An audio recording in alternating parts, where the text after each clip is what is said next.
Well, why do you think that is? I mean, why is that? I mean, is it just because people are lazy today or they're bored? I mean, are we just like bored, spoiled children who've just been lying in the bathtub all day, just playing with their plastic duck, and now they're just thinking, well, what can I do? Okay, yes, we're bored. We're all bored now. But has it ever occurred to you, Wally, that the process that creates this boredom that we see in the world now may very well be a self-perpetuating, unconscious form of brainwashing created by a world totalitarian government based on money, and that all of this is much more dangerous than one thinks, and it's not just a question of individual survival, Wally, but that somebody who's bored is asleep, and somebody who's asleep will not say no? See, I keep meeting these people. I mean, just a few days ago, I met this man whom I greatly admire. He's a Swedish physicist, Gustav Bjornstrand, and he told me that he no longer watches television, he doesn't read newspapers, and he doesn't read magazines. He's completely cut them out of his life because he really does feel that we're living in some kind of Orwellian nightmare now, and that everything that you hear now contributes to turning you into a robot.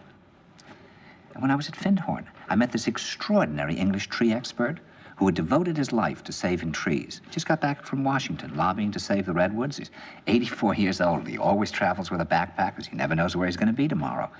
And when I met him at Findhorn, he said to me, "Where are you from?" And I said, "New York." He said, "Ah, New York, yes, that's a very interesting place. Do you know a lot of New Yorkers who keep talking about the fact that they want to leave but never do?" And I said, "Oh, yes." And he said, "Why do you think they don't leave?" I gave him different banal theories. He said, "Oh, I don't think it's that way at all." He said, "I think that New York is the new model for the new concentration camp, where the camp has been built by the inmates themselves, and the inmates are the guards, and they have this pride in this thing they've built. They've built their own prison, and so they exist in a state of schizophrenia, where they are both guards and prisoners, and as a result, they no longer have, having been lobotomized, the capacity to leave the prison they've made, or to even see it as a prison." And then he went into his pocket and he took out a seed for a tree and he said, "This is a pine tree." He put it in my hand and he said, "Escape before it's too late." See, actually for 2 or 3 years now, Chiquita and I have had this very unpleasant feeling that we really should get out. And we really should feel like Jews in Germany in the late 30s. Get out of here. Of course, the problem is where to go, because it seems quite obvious that the whole world is going in the same direction.